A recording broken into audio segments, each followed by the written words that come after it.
Friends, இன்று நான் உங்களுக்கு சொல்லப்போவது ஒரு உண்மையான கதை. ஆனால் இது திரைப்படத்தையும் விட பரபரப்பானது, நாவலை விட ஆழமானது. இது ஒரு இரகசிய யுத்தத்தின் கதை. துப்பாக்கி சத்தம் இல்லாத யுத்தம், படை நடமாட்டம் இல்லாத யுத்தம், ஆனால் உலகையே நடுங்க வைத்த யுத்தம். சரி, கதையை தொடங்குவோமா? பனிப்போர் காலம். அமெரிக்காவும் ரஷ்யாவும் நேருக்கு நேர் சண்டை போடவில்லை. ஆனால் உலகின் ஒவ்வொரு மூலையிலும் ஒருவரை ஒருவர் தோற்கடிக்க முயற்சித்து கொண்டிருந்தார்கள். இந்த போட்டி வெளியில் தெரியவில்லை, ஆனால் மறைவில் மிகவும் ஆபத்தாக நடந்து கொண்டிருந்தது. இந்த நேரத்தில் அமெரிக்காவிற்கு அருகில் இருக்கும் ஒரு சின்ன தீவில் பெரிய மாற்றம் நடந்தது. அந்த தீவின் பெயர் கியூபா. ஃபிடெல் காஸ்ட்ரோ என்பவர் கியூபாவில் தலைவரானார். அவர் கம்யூனிச கொள்கையை நம்பினார். ரஷ்யாவோடு நெருக்கமாக இருந்தார். இதை பார்த்த அமெரிக்காவிற்கு என்ன தோன்றியது தெரியுமா? பயம். ஏனென்றால் கியூபா அமெரிக்காவிலிருந்து வெறும் 150 கிலோமீட்டர் தூரத்தில் மட்டுமே இருக்கிறது. அவ்வளவு நெருக்கத்தில் இருக்கும் ஒரு கம்யூனிச நாடு அமெரிக்காவிற்கு தாங்கவில்லை. அமெரிக்கா ஒரு முடிவெடுத்தது, காஸ்ட்ரோவை எப்படியாவது ஆற்ற வேண்டும் என்று. முதல் திட்டம் என்னவென்றால், கியூபாவிலிருந்து வெளியே ஓடி வந்த மக்களை திரட்டினார்கள். அவர்களுக்கு ஆயுதமும் பயிற்சியும் கொடுத்தார்கள். அவர்களை மீண்டும் கியூபாவிற்குள் அனுப்பி காஸ்ட்ரோவை தூக்க எறியலாம் என்று நினைத்தார்கள். இதுதான் பிக்ஸ் விரிகுடா தாக்குதல். அமெரிக்கா நம்பிக்கையோடு இருந்தது. படை உள்ளே நுழைந்தவுடன் கியூபா மக்கள் ஆதரவு கொடுப்பார்கள், காஸ்ட்ரோ வெல்லுவார் என்று நினைத்தார்கள். ஆனால் ஃப்ரெண்ட்ஸ், நடந்தது வேற. காஸ்ட்ரோவின் படை முன்பே தயாராகி காத்திருந்தது. தாக்குதல் தொடங்கியவுடனே எல்லாம் சிதறியது. விமான உதவி வரவில்லை. தொடர்பு துண்டிக்கப்பட்டது. வழிகாட்டுதல் தடைபட்டது. சண்டையிட வந்தவர்கள் முற்றுகையில் சிக்கிக் கொண்டார்கள். சில நாட்களிலேயே தாக்குதல் முழுமையாக தோல்வி அடைந்தது. உலகம் முழுவதும் இதை பார்த்தது. அமெரிக்காவிற்கு மிகவும் அவமானமான தருணம் அது. இந்த தோல்விக்கு பிறகு வாஷிங்டனில் என்ன நடந்தது தெரியுமா? நேரடியாக கியூபாவை தாக்கினால் ரஷ்யாவோடு நேரடி மோதல் உருவாகும். அது யாருக்கும் நல்லதில்லை. அதனால் வேறு வழியில் போக வேண்டும் என்று முடிவு செய்தார்கள். வெளியில் தெரியாமல் உள்ளிருந்து கியூபாவை உடைக்க வேண்டும். பொருளாதாரத்தை நாசமாக்க வேண்டும். மக்களிடம் அரசாங்கத்தின் மேல் வெறுப்பை உருவாக்க வேண்டும்.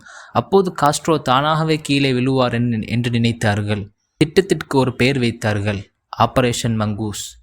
மங்கூஸ் என்பது ஒரு சின்ன விலங்கு, பாம்பை வேட்டையாடுவதில் கில்லாடி. கம்யூனிசத்தை பாம்பாக பார்த்த அமெரிக்கா அதை வேட்டையாடுவதை குறிக்க இந்த பெயரை வைத்தது. இந்த ஆபரேஷன் CIA நடத்தியது. கெனடியின் சகோதரர் ராபர்ட் கெனடி இதை கண்காணித்தார். ஓகே ஃப்ரெண்ட்ஸ், இப்போது இந்த திட்டம் எப்படி நடந்தது என்று பார்ப்போம். முதலில் கியூபாவின் சுகர் தொழிலை குறிவைத்தார்கள். சுகர் விற்பனையே அந்த நாட்டின் முக்கிய வருமானம். அதை சேதப்படுத்தினால் நாடு பொருளாதார நெருக்கடிக்கு வரும் என்று திட்டமிட்டார்கள். அடுத்து ரேடியோ வழியாக கியூபா மக்களுக்கு தினமும் செய்திகள் அனுப்பினார்கள். காஸ்ட்ரோ உங்களுக்கு எதிரானவர், அரசாங்கத்தை எதிர்த்து எழுங்கள் என்று சொன்னார்கள். உளவாளிகளையும் கியூபாவிற்குள் அனுப்பினார்கள். உள்ளே என்ன நடக்கிறது என்று தெரிந்து கொள்ள முயற்சித்தார்கள். பட் ஃப்ரெண்ட்ஸ், இங்கே ஒரு திருப்பம் வருகிறது. கியூபா தூங்கவில்லை. காஸ்ட்ரோவின் உளவு படை மிகவும் கெட்டிக்கரமானது. வெளியிலிருந்து யாரோ உள்ளே வர முயற்சித்தார்கள் என்று உடனே கண்டுபிடித்தார்கள். திட்டங்கள் தொடங்குவதற்கு முன்பே தகர்க்கப்பட்டன. மேலும் ஒரு முக்கியமான விஷயம் நடந்தது. அமெரிக்காவில் தொடர் தாக்குதல்களை காஸ்ட்ரோ மக்களிடம் காட்டினார். பாருங்கள், நம்மை அழிக்க அமெரிக்கா முயற்சிக்கிறது என்று சொன்னார். மக்கள் கோபமடைந்தார்கள். காஸ்ட்ரோவை மேலும் ஆதரிக்க தொடங்கினார்கள். அழுத்தம் கொடுத்து அமெரிக்காவிற்கு தான் திரும்பி அடி விழுந்தது. ஃப்ரெண்ட்ஸ், கதை இன்னும் பாக்கி இருக்குது. ஆனால் அதற்கு முன்னாடி ஒரு சின்ன விஷயம் சொல்லணும். இந்த சேனலை நான் ஒருத்தராக நடத்துகிறேன். எந்த பெரிய நிறுவனமும் இல்லை, எந்த டீமும் இல்லை. தனியாக ரிசர்ச் பண்ணி, தனியாக ஸ்கிரிப்ட் எழுதி, தனியாக உங்களுக்கு இந்த கதைகளை கொண்டு வருகிறேன். உங்களுக்கு இந்த வீடியோ பயனுள்ளதாக இருந்தால் ஒரே ஒரு வேலை பண்ணுங்கள், சப்ஸ்கிரைப் பண்ணுங்கள். அந்த ஒரு கிளிக் உங்களுக்கு சின்ன விஷயமாக தெரியலாம், ஆனால் என்னோட சேனல் வளர அது மிகவும் முக்கியம். இண்டிபெண்டன்ட் கிரியேட்டர்ஸ் யாரோட உதவியும் இல்லாமல் உங்களுக்காக மட்டுமே உழைக்கிறோம். உங்களோட சப்ஸ்கிரைப், லைக், ஷேர் மட்டும்தான் எங்களுக்கு ஆதரவு. அது மட்டும்தான் எங்களுக்கு மோட்டிவேஷன். CIA இன்னொரு திட்டத்தை தொடங்கியது. காஸ்ட்ரோவை கொல்ல வேண்டும் என்று முடிவு செய்தார்கள். நீங்கள் கேட்டால் நம்பவே மாட்டீர்கள். எவ்வளவு வித்தியாசமான யோசனைகள் வந்தன தெரியுமா? விஷம் கலந்த சிகரெட், விஷமுள்ள பேனா, ரசாயனம் கலந்த உணவு, இப்படி எத்தனையோ யோசனைகளை மேசையில் வைத்தன. ஆனால் எதுவும் வேலை செய்யவில்லை. காஸ்ட்ரோவை யாரும் நெருங்கவே முடியவில்லை. அவரது பாதுகாப்பு மிகவும் இறுக்கமானது. ஒவ்வொரு முயற்சியும் தோல்வியில் முடிந்தது. இதை பார்க்கும் போது ஒரு விஷயம் புரிகிறது. காஸ்ட்ரோ மிகவும் புத்திசாலியானவர். அவரை தோற்கடிப்பது அவ்வளவு எளிதில்லை என்பது அமெரிக்கா உணர்ந்தது.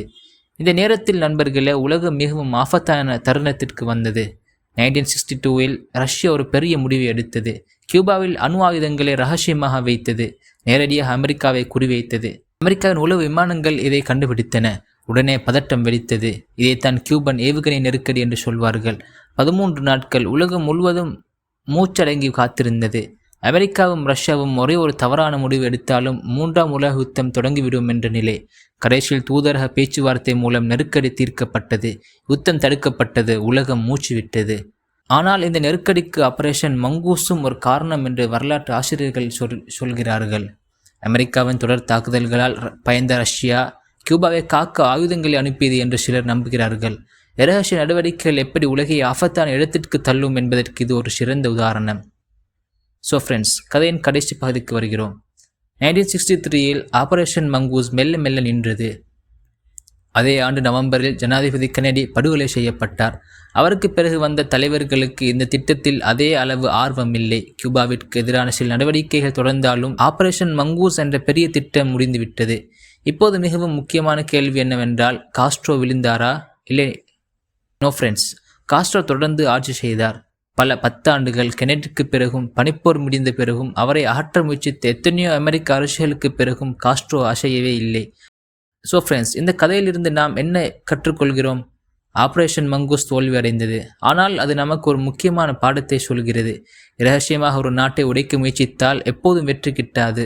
சில நேரங்களில் வெளியிலிருந்து கொடுக்கும் அழுத்தம் ஒரு நாட்டை பலவீனப்படுத்துவதில்லை, மாறாக அந்த நாட்டு மக்களை மேலும் ஒன்றுபட வைக்கிறது, மேலும் வலுவாக்குகிறது.